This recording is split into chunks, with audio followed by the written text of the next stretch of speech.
This is the Chrissy Swan Show. But let's go clicking. Chrissy's Clickbait. Now, horrific news for anybody that's ever been afraid on a plane before, which is all of us. There was a plane that hit some turbulence. Me and Jack have been doing a deep dive into the details. I'm not going to repeat it because it is the stuff of nightmares. No, give the stat because it sums it up to people how awful this experience would have been. The plane dropped 9.4 kilometres, right? 9.4 kilometres in 3 minutes. It's like, do you know how terrifying that would have been? It hit an air pocket. So it's like we've all been through turbulence, yes, and it's the most frightening few moments of your life, I think. It is. It's awful. And then it's heightened, actually. You wouldn't have experienced this. It's bad enough when you're on your own, but when you've got little sticky hands holding onto your hands. And you're not allowed to show that you're worried then. You have to be the strong one. Yeah, you've got to go, no, it's okay, it's all right, this happens. And the fear in your kids' faces is, unforgettable. It was a terrible situation. And, of course, all the breakfast news outlets in Australia had correspondents on to talk about it. There was a very bizarre one that Natalie Barr had to deal with.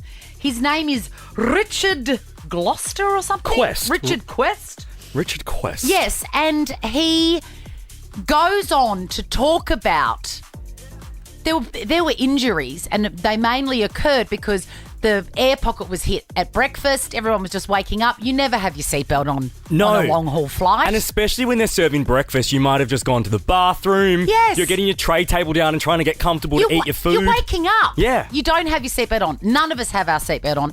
Well, he changed his tune very, very quickly. What sort of idiot would sit in a metal tube that's bouncing through the air in unpredictable circumstances without being tied down? That's essentially what we're talking about. Well, all but of it's us blasé. at some point. Exactly. Yeah. Exactly. It's blasé. I did it today flying back from London. What are you saying? Like, what?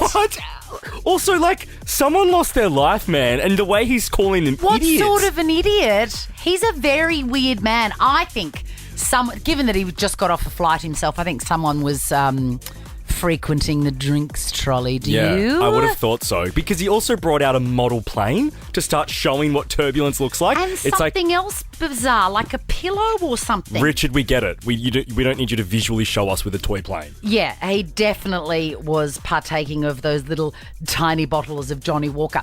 All right, Katy Perry has called Ariana Grande the best singer of our generation, adding, I don't say that lightly.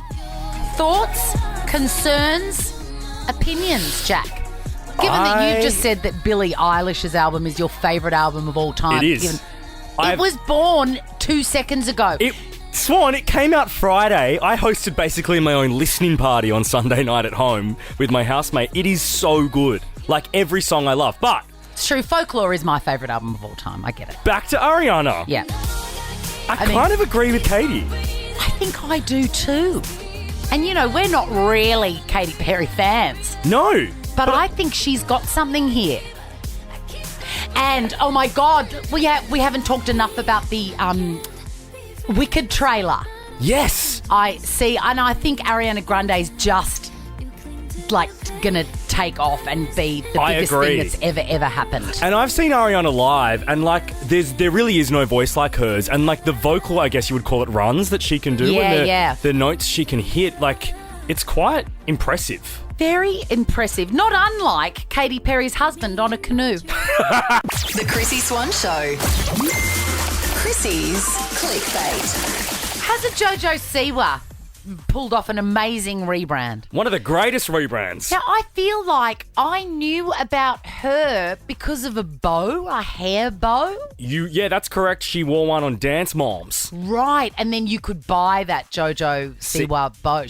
You could buy them from Target or wherever. Yeah, it kind of became her brand, and then she spun off and did a heap of stuff on her own shows and stuff. But yeah, that bow is quite iconic. And then more recently, she's come out as gay, and she's really mixing up her public persona. She recently turned 21. I mean, if you ever want to feel old, that's going to do it for you. And she gave us a little insight into what her 21st looked like. It's my 21st birthday. I'm drunk as right now. I got punched in the eye. Oh, God. It hurts really bad, but I'm okay. I'm okay. I'm okay. No. No. Happy 21st birthday to me. She was stuffing like bread into her mouth when she was saying happy 21st birthday to me. She also went to Disneyland and... She just ran around drunk. Yeah. I don't know about this. I feel like this is not right. What do you think of her song Karma? Because I imagine your kids would be all over it. My kids are singing it all the time. Karma. I've actually never heard the song. I've only heard it being sung in my kitchen.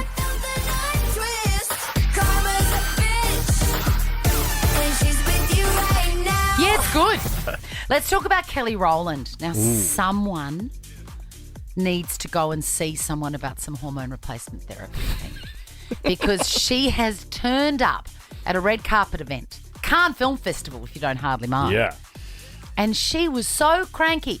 There's security guards and ushers everywhere all over these events. And the reason that they are all over them is because they've got to keep everyone moving. Correct. There's so many people, so many photo opportunities, so many news outlets that you've got to really keep going. Because if you don't go, they'll just stand there for 20 minutes taking the same photo. That's right. And then you're locked out of the ceremony and then the celebrity gets mad. So the ushers are just doing their job. Well, Kelly was not happy at all, wagging her finger in front of this poor woman's face just for doing her job. Now, I've watched the video a few times, Swan, and I'm not sure if she was angry because the security guard trying to usher her along stepped on her red gown, or for a moment there she was blocking the view of her dress when she was trying to take photos, but she seemed like proper mad. She was really mad, yeah. Also, it's okay if somebody stands on your dress. Yeah. It's fine. It's going to happen. You'll survive it. Now check this out. The Chrissy Swan Show is a Nova podcast. For more great comedy shows like this, head to novapodcast.com.au.